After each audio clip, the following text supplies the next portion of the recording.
All right, so we'll finish with the approach and questioning critical thinking challenge, and then we will talk about making the presentation, and then I will bid you a fond farewell for a week. You're welcome to come next week, but I won't be here. But if you just feel like you are going to absorb all of this knowledge that, you know, has been passed through these hollowed halls all these years by osmosis, you feel free to come. The rest of us will take spring break and be somewhere else. I hope you all have big plans for spring break. I get to work on research, which will be thrilling, I suppose. So, anyway, who wants to be the next victim for the CT challenge?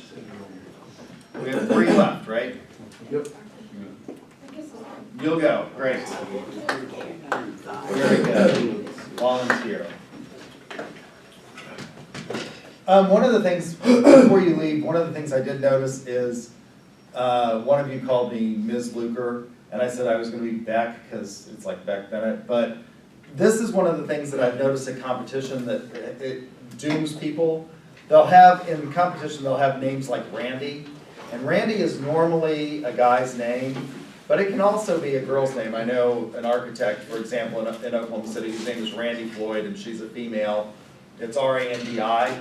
And so students will think in competition that because the name is Randy or Kelly, Kelly's another one, there are guys that are named Kelly. I grew up in Guthrie, and there were 3 Lavernes that I knew that were all males. I didn't know any female Lavernes, but Laverne is generally a female name.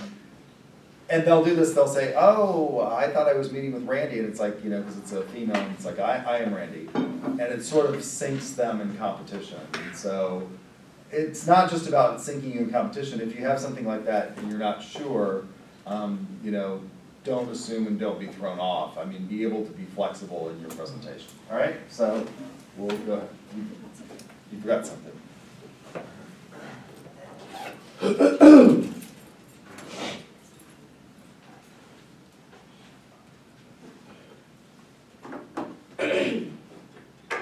Come in.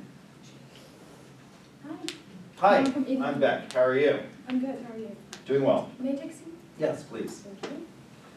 Well, it's great to be here. You know, recently I noticed that you're on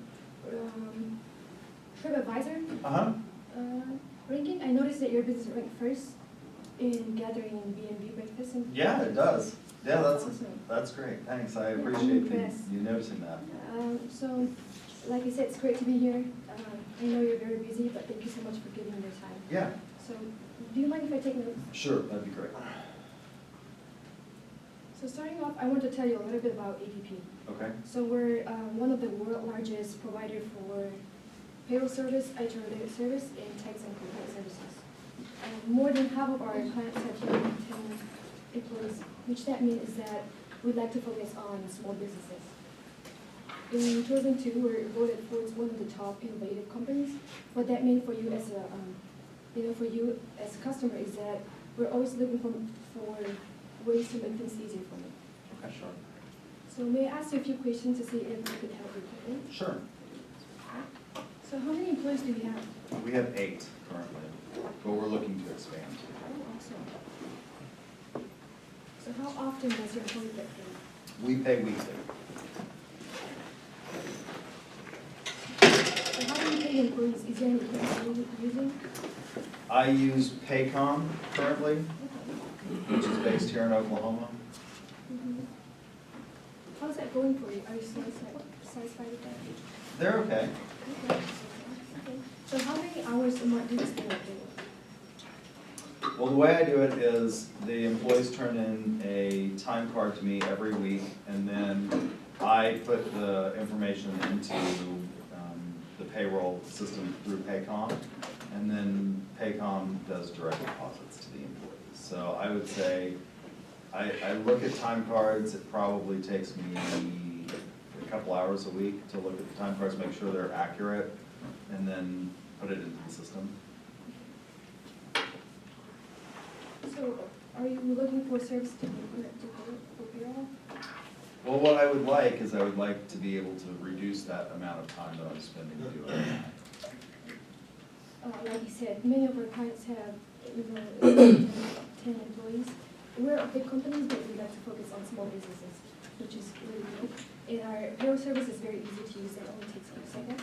So your employees will be able to, using their phone, they will be able to clock in and clock out. And it will go straight to ADP system. And then you can also process payroll anytime. Okay. So with that being said, would you be interested in going forward with ADP? I would be interested in finding out more. Do you have some information you can send me? Yeah, awesome. Yeah, can I get your email? So I can- Sure. It's BECA 1031 at stoneline.com. Got it. Thank Great, thank you. I appreciate it. Good job. What do you all want? Remember, you all have to turn in a critique of each group that is presented. So if you weren't here, you might want to look, of course, we do by midnight tonight. So you might want to watch the video, which I did post. I did post that video so that you could watch it. So be sure and get those critiques in. What do you like for the presentation? You should have did research and, about your company. I thought the wow statement was really good. Picking up on the TripAdvisor, I thought that was a great introduction, the wow statement. That's very good. All right. Who wants to go next?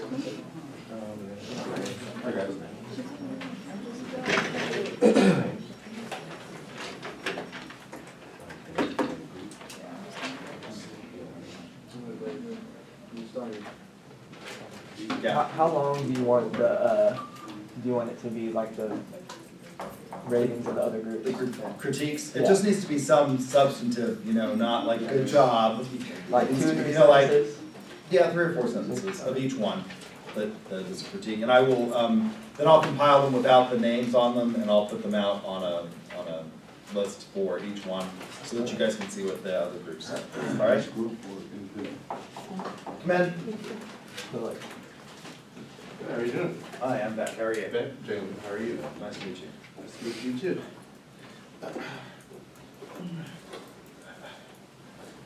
So how's business going? It's doing well. We're busy. This is our busy season. Busy season? Yeah. All right, well, it's a good thing I came to talk to you. We're killing people right and left.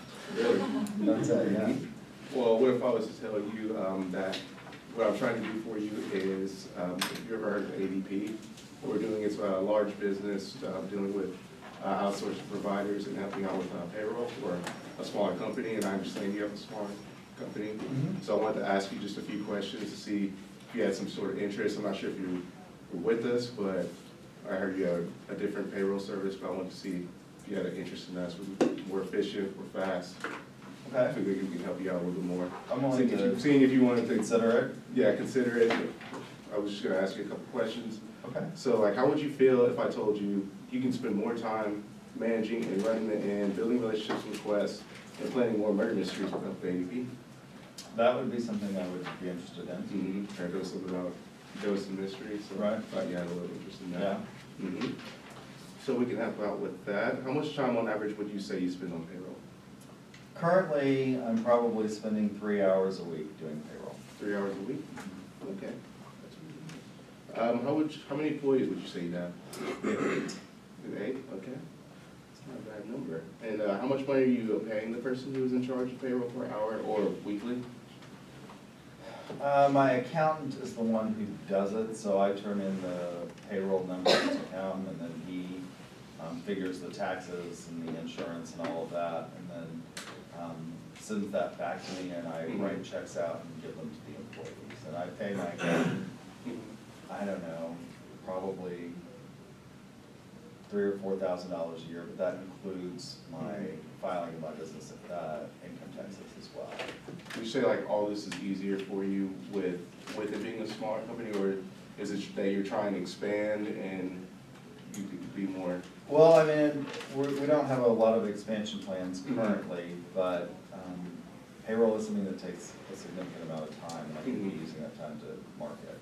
Yeah, and that's why I'm here today. I just wanted to see if, just show you, like, give you some knowledge and information about us. We started sometime in the early 1950s, so we've always been reliable. We've always had a good, reliable customer source. So I understand that if you wanted to, with you having a smaller range of employees, not sure if you're thinking about expanding now. Like you said, you wanted to give it some time. But for your number of employees, we definitely think we could help. So I was gonna see, how would you better allocate the time devoted to payroll and other activities to help run the inn? Well, you know, small business, I pretty much do it all. I am logistics, purchasing, you know, product development and all of that. And so everything that I can shave off in terms of those kind of administrative functions that are not necessarily making me money is time that I can be allocated to making money. Do all of your employees deal with this, or is it just you? No, it's just me, I'm the only one Okay. that does payroll. Oh, wow. And you said it takes a long time, but it's just you Yeah, it's just me. Well, the account. and the accountant. If you were to save money, where would you allocate those extra funds? If I could save money on it, I would put that money to our advertising increase, yeah. And would you be interested in learning a little bit more about ADP and, like, do you think it can help your business in the future? I understand you're going through a lot. If you can show me how it would save you money, I mean, payroll is a cost center, it's not something that's gonna make me money, so if it's gonna cost me more, they're not gonna save me any time, or it's not gonna save me a significant amount of money, I'm not really all that interested. I understand that, but if you wanted to, I could get some information for you, and then we could set up some type of plan or something like that to where you can understand and see our prices, see where we are, and see if that's able, if you're able to afford that. Like I said, it's fast, efficient, we've been doing this for years, so we've always had people ask questions, but we're always willing to answer and go further beyond that, so maybe you can meet with us later in the future, and we can just talk about it more. I understand you're kind of more in the middle, but, you know, just a Sure, little if you more, can send me little some more time. information, that I would be willing to look at it. Okay. Can I get your email, actually? And Sure. have it on? It's rluker@aol.com.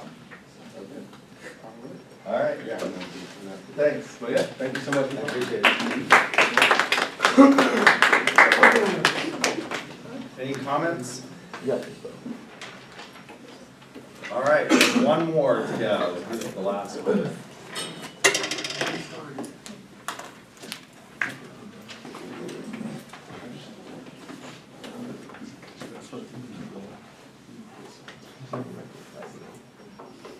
Come in. Good morning. Good morning.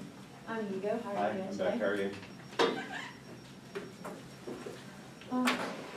So I've been doing a little bit of research and I saw a company online, which was yours, and I'd like to know a little bit about it. Okay. About how, like, what kind of services do you guys offer?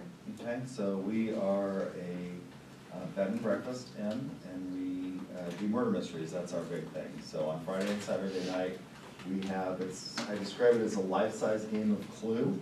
And so we have 40 people that participate, 20 that spend the night, and then 20 that are just doing murder only. All right, okay, so I saw that you guys are part of a small business. How many employees do you guys have? I have 9. 9, okay. So I am part of the ADP, which is a system, a payroll system that I would like to interest you in. The majority of the companies that have switched to ADP payroll have found it easier and better than their previous payroll system. So the system is easier to use and we save customers a lot of time as well as money. And this time can be put into different aspects of your company. So would you be interested in me asking you a couple questions? Sure. Okay. So what's your current pay system?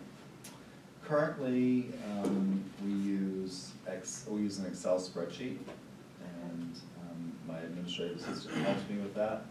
And the employees just turn in time cards. We put it into Excel. I built the formulas in Excel that calculate the taxes, the payroll taxes, and the income taxes. And then I cut checks based on that.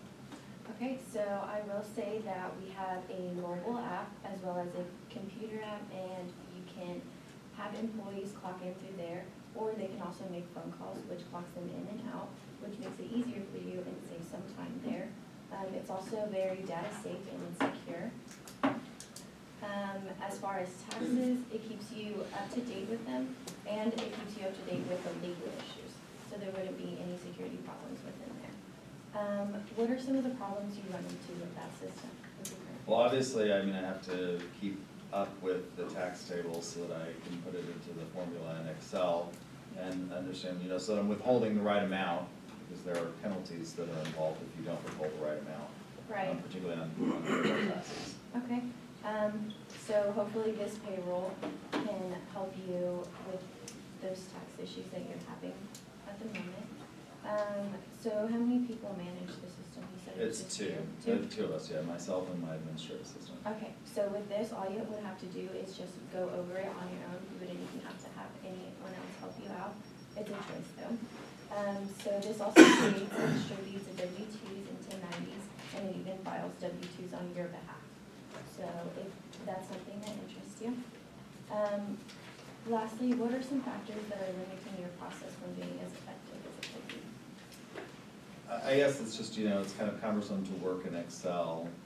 I've thought about switching to QuickBooks, but, you know, learning a new system takes time, and so I just haven't wanted to invest the time in learning something new. Definitely. Well, with this, it should help you save some time, so I was wondering what you would do with that time if you were.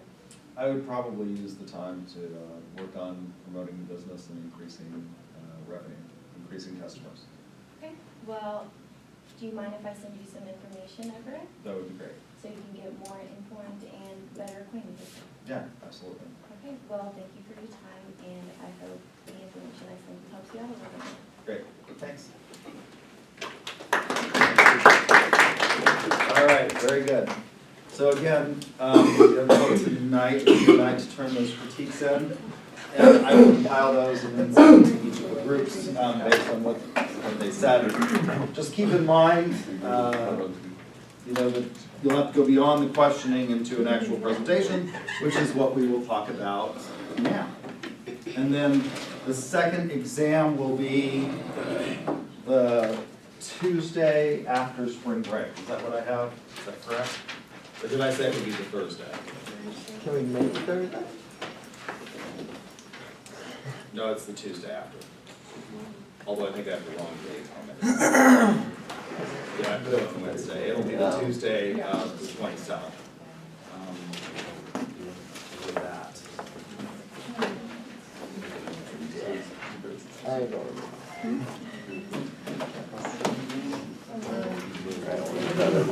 I'm gonna walk into the. Oh shoot, we got tested there, right? So again, I'm waiting for the projector to warm up. We talk about these parts as sort of distinct elements, but it's hard to tell where you go from questioning into actually making a presentation. And you saw some of that in the questioning that we did here. It's kind of difficult to just say, this is absolutely just, I'm going to question you and find out about your company, when you are also going to be talking a little bit about the payroll system, for example, in ADP. And I think you guys did a good job of sort of integrating that and understanding that it's a continuous process, and it's hard to tell where one part begins and the next ends. Obviously, after you've gathered enough information and you really make the presentation, this is where you're going to really sink or swim and either sell the product or lose the prospect. So prospects demand products that they want, and they want the product to do what they want it to do. Now, in this era in which we have a lot of technical sophistication constantly around us, it's easy to become bogged down in explaining in technical jargon to the prospect what your product does, and their eyes glaze over. All of you have a smartphone in this classroom. Is there anybody who doesn't have a smartphone? It's sort of amazing to me the number of people who don't have smartphones. Like my PhD coordinator, who's really tech savvy, has just refused to get he's finally got a flip phone. But he likes computers and he likes technology, but he doesn't have a smartphone, and so he doesn't understand smartphones. But if I were going to sell him a smartphone, I could talk about all kinds of stuff in very technical jargon. So what are some of the technical words that we use with regard to cell phones? And if you start using these, for example, with somebody who's 65, they're not going to understand it. So there's an app for that? Yeah, there's an app for that. In fact, there's a commercial. It's a Progressive, no, not Progressive, is it an Allstate commercial? Where the kid says, hey mom, you know we have accident forgiveness, right? You can upload he's gotten into an accident, you can upload a picture of the damage on an app. You understand what that is, right? You know what an app is. So you can use these technical jargon. Does the prospect care about that it's called an app? What do they want to know? What it will do. Yeah, what is this gonna do for me? And so they want products that will help them, and you have to explain it in a way that they understand, and so you need to avoid a lot of technical jargon, and I've said this before. Strive for passion, not perfection. Customers often buy because they have developed a rapport, and that's established over time. What you've seen in the presentations that we did over the last 2 days is there's all kinds of different levels of passion. Not a lot of the presentations that I saw, and when I went back and looked at the video, there were mistakes that were made, and that's going to be typical, but prospects won't remember those. What they will remember is whether or not they liked you, whether or not they trusted you, and if you make mistakes in wording or presentation, they're willing to overlook those if you've developed an effective rapport with them over time. When you're calling on regular customers, you need to vary your presentation, and I see that this happens with a lot of salespeople. They go in and they say, well, these are the new sort of products that we have, and that's all I've got. Is there anything else you need today? And then they walk out the door. I've noticed this with salespeople that call on my business in terms of our food distributors. We use a variety of people to source the products that we buy for the restaurant part of our business, and a lot of times it's just sort of a routine call. This is what we are. Here's the latest, quote sheet. Got any questions? So be sure and vary that so that you're fresh and you're bringing new ideas and new solutions to your customers. A good presentation begins with planning, learning to segment and target specifically. And it's not just segment and target customers, but within your customers, if you're going to customers that you currently call on or that you have as regular customers, learning what target items. Most companies sell a variety of items. It's not just one. So learning what sorts of items are going to be effective or sought after by specific customers. And so segmentation and targeting and then positioning of those items is going to be a critical factor. You should have a call objective. And the call objective varies depending on what type of call. Is this a routine business call, a follow-up call on a regular customer, or is it an initial call? So what do you want to do in your initial call? Well, you want to develop a rapport and establish a need. In many instances, particularly in business to business, you're not going to get the sale on the first call. It's like a first date. You're trying to get what? Another. So it's building rapport, establishing some familiarity and getting their needs, understanding their needs. A survey call is when you are going to interview all the key decision makers. In the company that I worked for, we did this a lot. We would have an initial meeting with a prospect at a trade show, for example, a higher education or a K-12, because we had a higher education product as well, or a K-12 trade show. We'd meet a superintendent and they would show some interest, particularly when No Child Left Behind came out. There were a lot of schools that were scrambling because they were going to lose federal funding if they didn't get their numbers up on high-stakes tests. And one of the things that our product did was really good at increasing the number of particularly what were called in the educational circles bubble students. Those students that are right on the bubble between passing and failing that you want to get over the line. And so we would have this initial call. We would meet them at a trade show, or maybe we would send somebody out to talk to a school district. And then we would have a follow-up or a survey call where we would interview the key decision makers. We would talk to a group of teachers about what kinds of problems their districts were having. Districts vary widely in the needs that they have. In South Texas, for example, what do you think a lot of the needs are going to be in those districts in terms of getting students to pass the high-stakes test? What? Bilingual. Yeah, absolutely. Their biggest thing was they were having more problems with language issues than other aspects of the high-stakes test because they were dealing with ESL students. And so they wanted to know how we could get those ESL students up to a competency level that they could pass the tests very quickly, and it was a language issue. Whereas if you went to some place like New York, what do you think the kinds of problems that they have in New York? What makes New York different from Texas in their demographics? Would you think? Just out of curiosity. More diverse. Okay, they're probably more diverse. You have a lot of different populations in New York compared to in South Texas. What do you primarily have? There are two groups. Hispanics and There's Hispanics and Anglos. That's the two predominant groups in South Texas. What do you have in New York? Let's say New York City. Eastern European. Yeah, you have all kinds of, I mean, New York City, if you've ever been there, is broken up into actually kind of a lot of little towns. People live sort of, there's an Italian section of New York City. There's a heavily Jewish sort of area of New York City. So there's a lot of difference there. New York, as a result of the fact that it's got a cosmopolitan aspect more so than South Texas, what they look for and what they're more interested in are programs that are going to really take those students to the next level in terms of science, technology, engineering, and mathematics.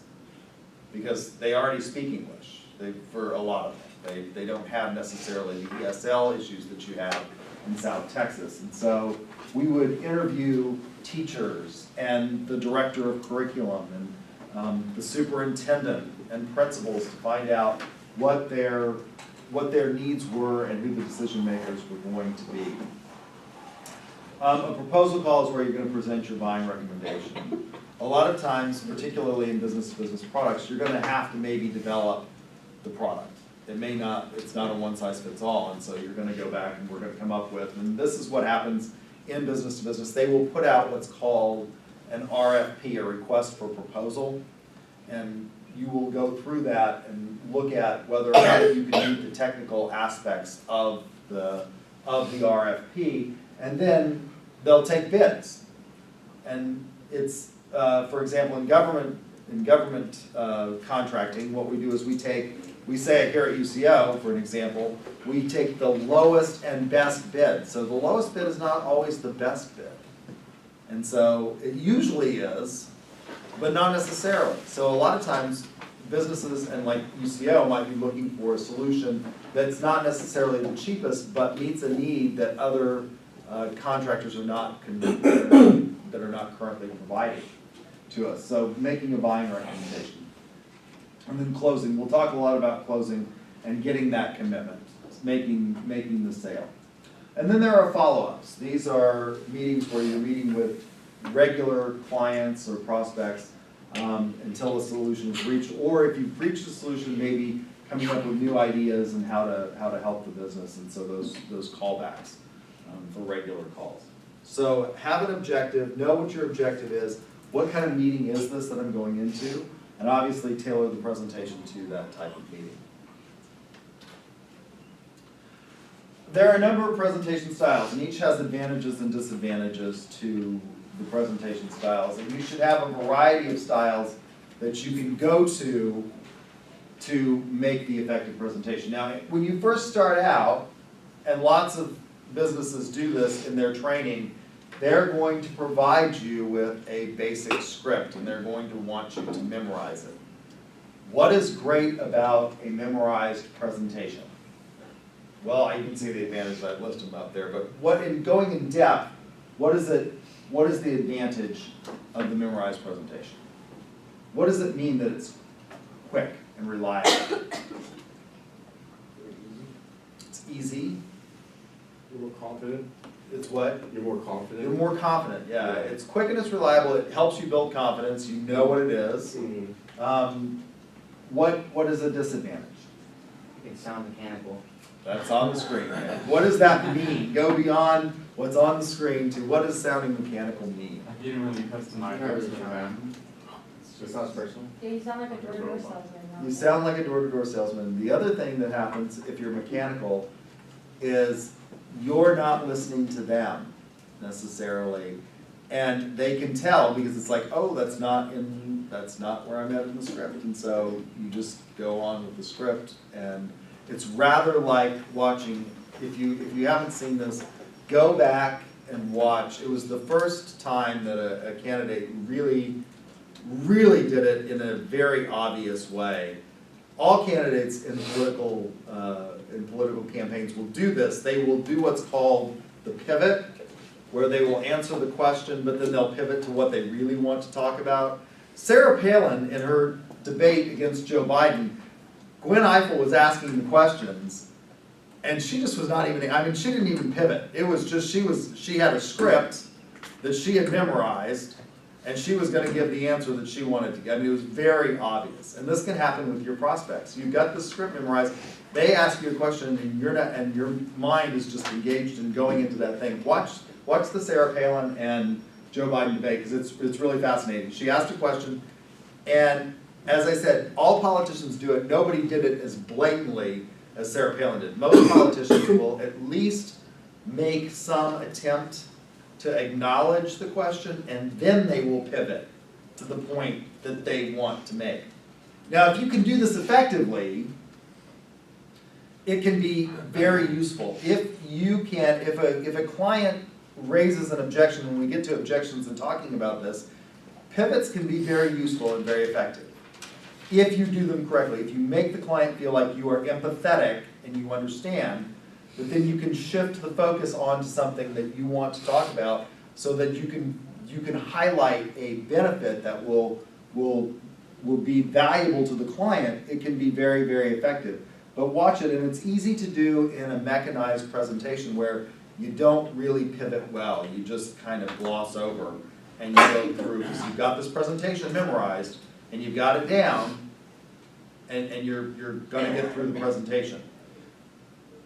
What it also does, another advantage of the memorized presentation is that, and the reason companies like it, particularly with new salespeople, is that it ensures consistency of their message to prospects. One of the biggest things that you have to control for in business is framing your message in a way that the consumer will understand it, and making sure that that message is consistent and not contradictory from consumer to consumer. This is one of the biggest challenges in personal sales.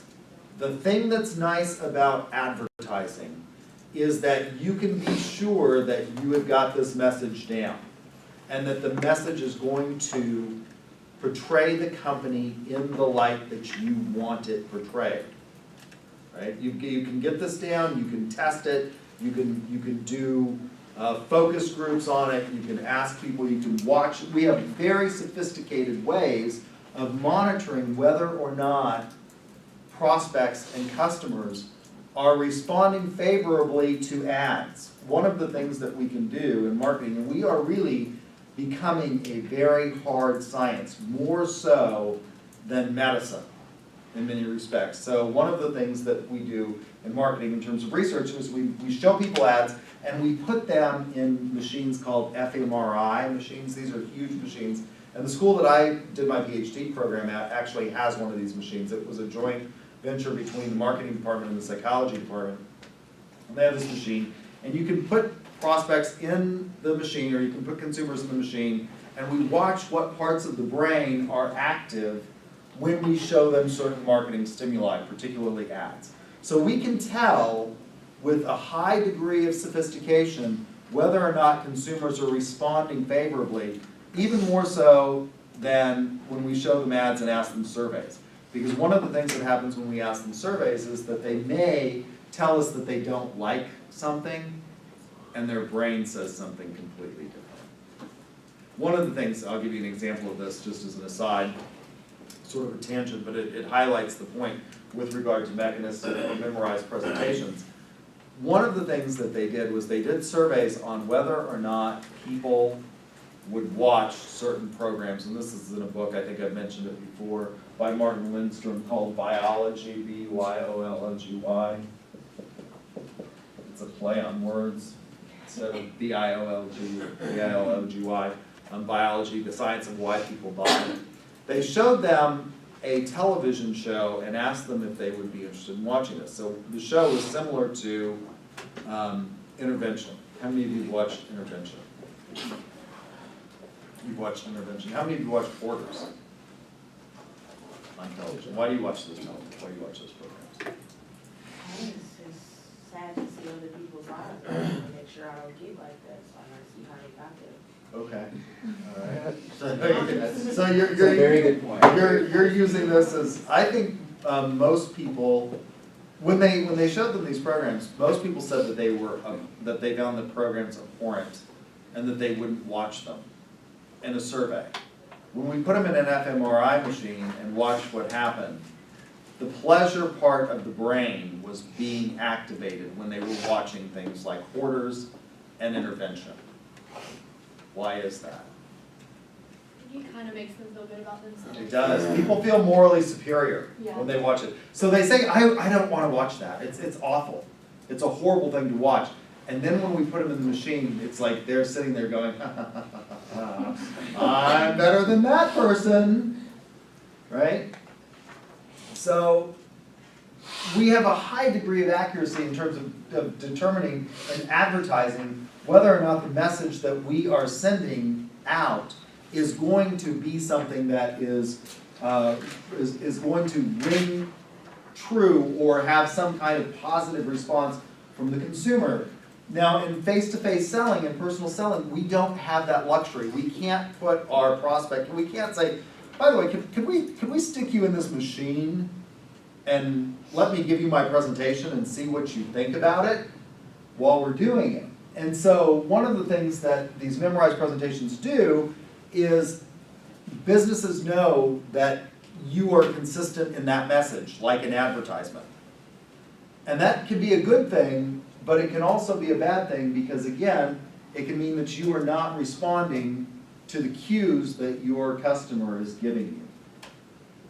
The outline presentation, this is where you don't have an exact memorization, but you basically have bullet points. And these are great because, again, it gives you sort of a format, but again, you have to be flexible. You can't just say, well, I'm on bullet point number 3. I got to get to bullet point number 3 if your prospect is saying, I really want to know about something else. Extemporaneous presentations. These are for people who have done it for a long time and have been in the sales field. And for a long time, I didn't use PowerPoints. I'll tell you, I hate PowerPoints for a variety of reasons. And I've taught long enough that I can sort of get up here and talk about subjects. And I like doing that more than, and one of the things I actually have, since I've had to go back to the PowerPoint presentation because students just overwhelmingly wrote in my student evaluations, he doesn't use PowerPoints and it's hard to follow him. One of the things that I've had to do is, as I've gone back to PowerPoints, is I have to remember to look at the PowerPoint because I'm so used to just talking, and what I'm talking about has nothing to do with what's on the PowerPoint. So it kind of, it shackles me and I don't necessarily like it. I like the extemporaneous, and salespeople who are really good like the extemporaneous presentation because they're able to really pick up on, if you have been extemporaneous and you're not focused on this outline and you're not focused on this memorized script, you can then do what? If I'm thinking about the script, one of the things we know is that people cannot multitask. They think that they can. Trust me, I see it every day. There is a woman that I pass on my way here and I'm horrified. She is texting and putting on her mascara in the rearview mirror as she's driving down I-35. Every day, I see this. And you think that you can do it, but if you're so focused on the script, you're not reading the prospect. And an extemporaneous allows you to sit there and really focus on the prospect and look at their body language and what they are telling you. What's the biggest disadvantage in using an extemporaneous? If you're not a seasoned sales professional and you don't have the confidence of really knowing your product inside and out, the wheels can come off very easily in this, and you can look completely unprepared.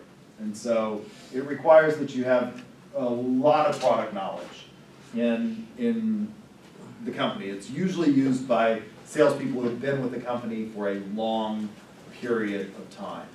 And one of the things that we try to do, and one of the reasons that I think salespeople get sort of a bad rap, is because most people, when you say sales, they think we're talking about car sales. And one of the reasons that I think that you have a lot of problems in car sales is because car salesmen move from product line to product line and from dealership to dealership based on the incentives that the dealer is going to give them, the commission level, and they never really know their product very well in many instances. There was a movement in the 1980s to say we can replace workers. Workers are like cogs in a machine and we can replace them, and if they're not performing well, we'll just get rid of them. And you can do that. The problem is, and particularly with a sales force, when you do that, they take with them a lot of knowledge. And it takes time to get people up to speed in understanding the product. And so in business-to-business sales, what you will find is that hopefully what you will do is you will build a relationship with a company and an industry that you want to work in, and you will become very knowledgeable in that industry. Now, in Gartner, for example, we have a lot of students that go to Gartner and take the internship, and it's a great company. It's a totally intangible service company in the information technology field. And so they start our interns out, with a script, because they want to make sure that they know how to, not go off and tell them that they're going to promise them something that they can't deliver on. But as you build knowledge in the industry in which you work, you'll be more comfortable and able to do the extemporaneous presentation. It also requires intensive prospecting, thorough pre-approach, planning of those prospects, and understanding their full background to draw upon in the selling experience, so that you don't just totally fall flat and the wheels don't come off your presentation. Product analysis worksheets, your text talks about this. These will allow you to know and help you know the product and how it will benefit your client. And you want to build what are called units of convictions. These are sort of mini presentations. So for all aspects of the presentation, think of it as a mini presentation. Initially, when you make the call, what do you want? When you make the telephone call or you send the email, which you're going to do because your generation doesn't like to talk on the phone, you want to sell what? Getting a face-to-face presentation with the prospect, or the ability to engage the prospect in some way. All right, so it's a mini sale. You have to think about this mini sale. So what is it that you're trying to do?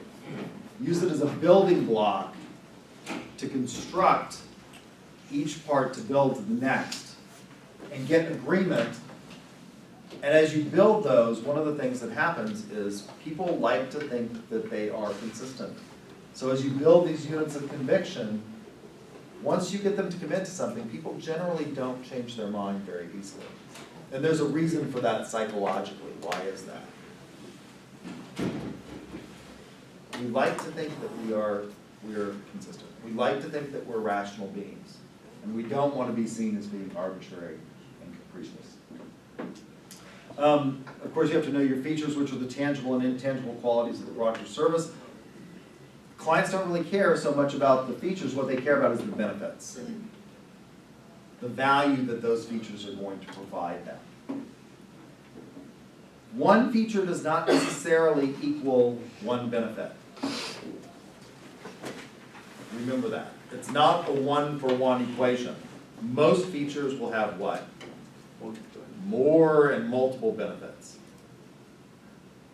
What is the benefit of being able to send from, did I pass the little sheet? Oh, I was not working, that's right, I forgot. What's one of the benefits of being able to send my roll sheet down there and have it stapled, which it didn't work today? This is a big marketing failure on the part of Kyocera, whoever built that crappy machine down in the copy room. Is the benefit of being able to staple just one thing? No. What's the benefit? A, it's convenient to me. B, it keeps the papers for the roll sheet. If I didn't have a staple in it, and I had to staple it, right? I could lose the roll sheet. So it's not a one-for-one. So be aware of that. It's not necessarily a one-for-one proposition. Effective presentation tactics, participation. Get your prospect involved in the act. Make them a part of it. Again, thinking about these eras of marketing, these philosophies of marketing. We are in an age of value co-creation. Create value with your prospect. Get them in on it. Demonstrations are important, particularly with products like ADP. What does a good demonstration do? Well, it gets the buyer's interest. It strengthens your selling points. Having them actually use the app, which you saw in the presentations, allows them to understand the proposition. Oh, I can do payroll from a beach. One of the things that in the early days of learning management systems that they would use to sell this was in online education was that this allowed professors flexibility in terms of what? Being able to do our research while still covering classes. And that can be difficult. If I'm in this classroom, I can't be doing what? Research. But if I can be somewhere else working on my research and still teaching, that's a huge benefit. It can stimulate, of course, the good demonstration will stimulate interest, your own interest. It cuts down on objections if you do it well.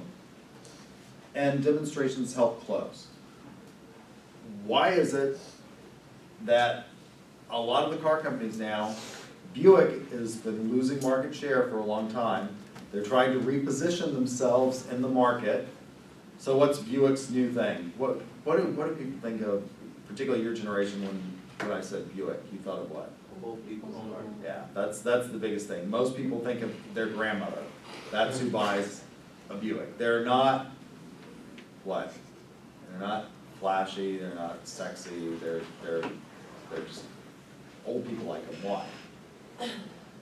Those are easy They're easy to operate. They're easy to operate, they're easy to get in and out of, for the most part. They're not like, what's wrong? I am 45 years old, I broke my right hip a year and a half ago, and I had to have pins. I walked around on it for 6 months with this broken hip and didn't know it, but it wasn't getting any better, and so I went and they did this MRI on my hip, and they're like, oh yeah, you got a fracture, and it's collapsing. So they pinned it, and so I'm now having problems that middle-aged and older people have.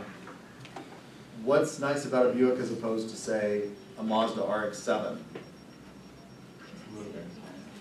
Yeah, it's easier to get into than, I mean, you don't find a lot of 80-year-olds driving sports cars because they can't get in them as a result of their knees. Well, they and can get ankle. able, but they can't get out.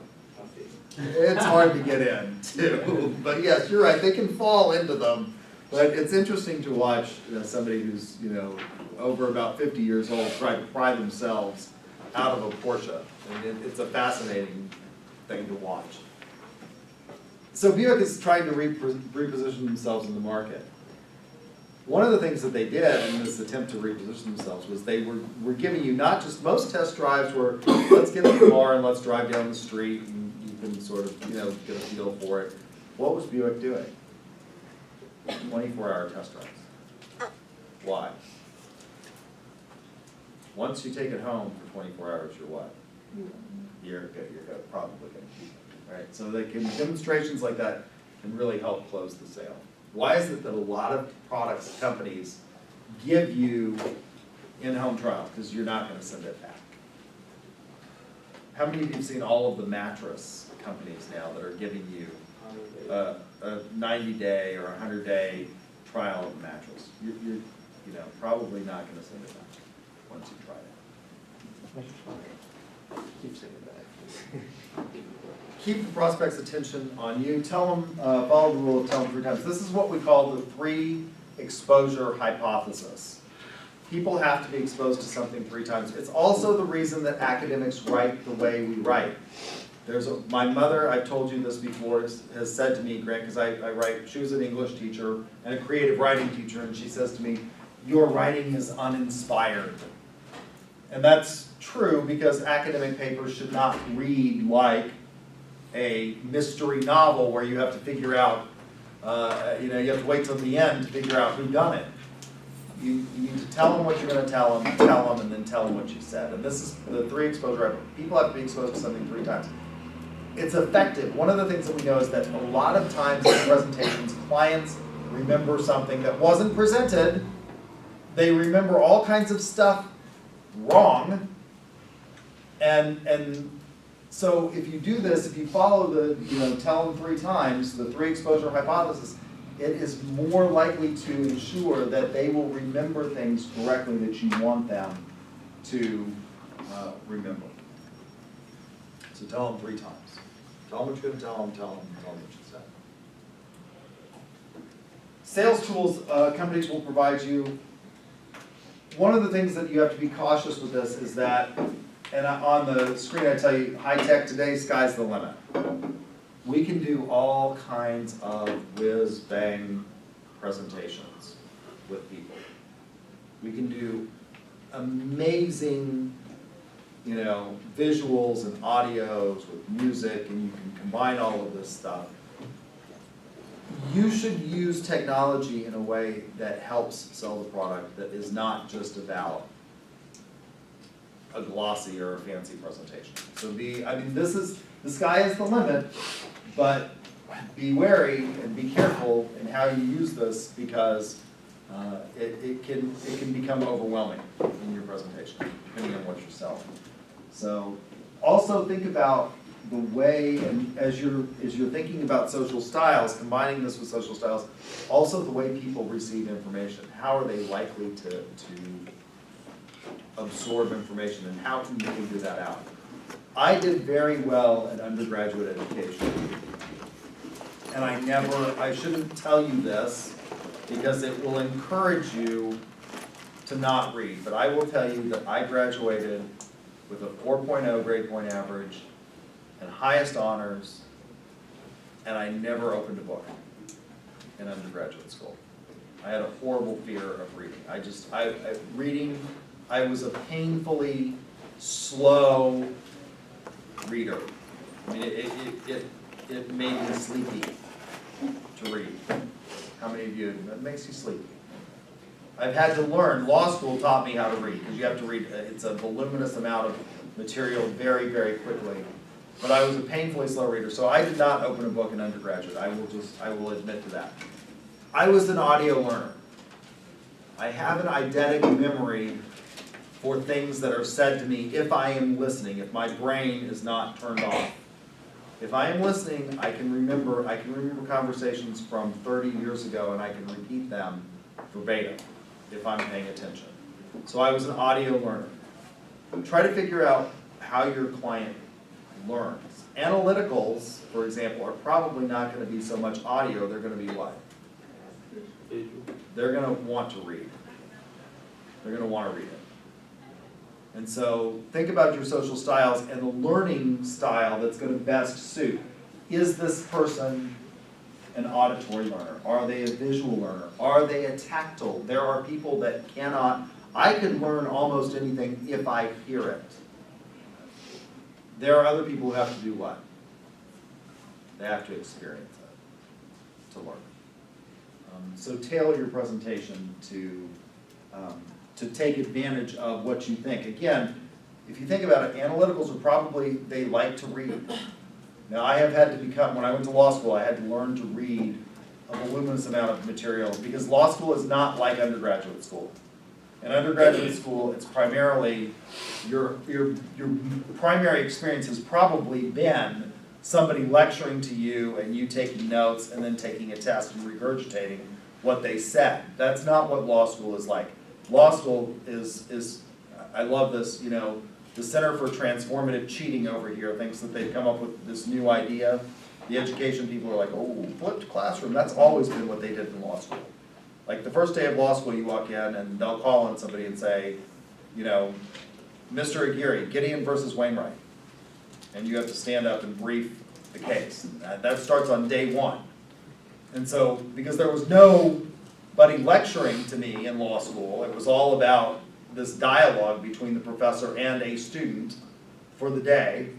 Some professors would pick on more than one student, but a lot of them would focus in on one person for the day. Because it wasn't audio, you had to learn to read. And so I had to overcome that. But remember that with your prospects, they're gonna want the information how they're gonna want it. So think about, again, expressives are probably gonna be what? Are you gonna, with an expressive, you think they're gonna wanna read a manual that you give them? No, they're gonna wanna do what? They're gonna wanna hear it and see it. Right? So sort of think about how you tailor those sales tools to the social style of the prospect that you've got. Have a plan, but be flexible. Again, if you're using the memorized presentation, that's a good plan, but remember that you're gonna have to be flexible. The setting, think about the setting. Their office versus your location or neutral turf.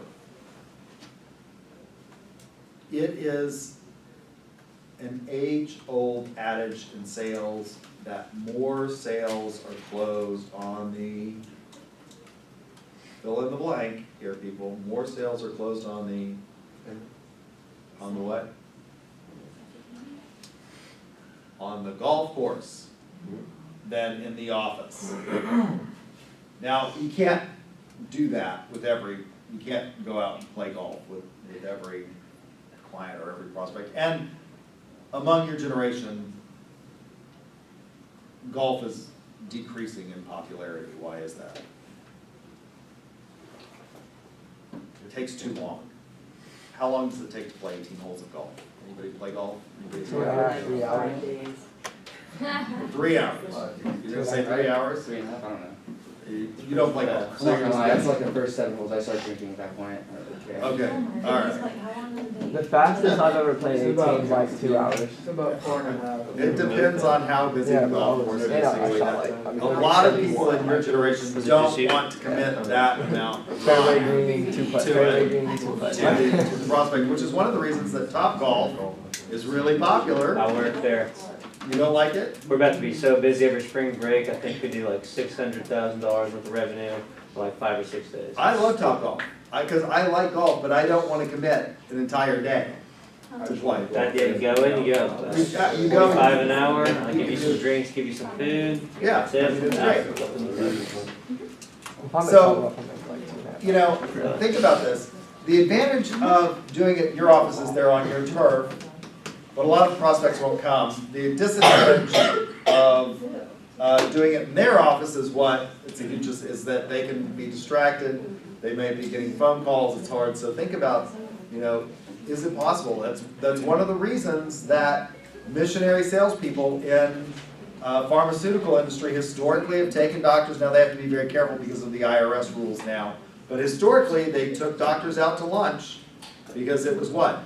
Doctors in their office can be enormously distracted. They've got a nurse, they've got patients, they've got phone calls, they've got other doctors, things like that going on. If you can get them out of the office, you have a better chance of getting through to them. And so think about the setting and what is going to be best. If you can do that, the power lunch is a great way to set and make sure that you can limit distractions and limit the sort of turf war that you're going to have either in your office versus theirs.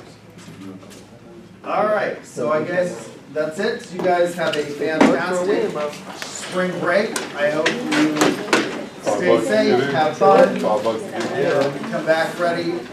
So we do what, We'll 55? take the second exam. Did I post an exam on D2L? You do a All right, bracket I will do challenge. that right now before I forget. You do bracket challenge.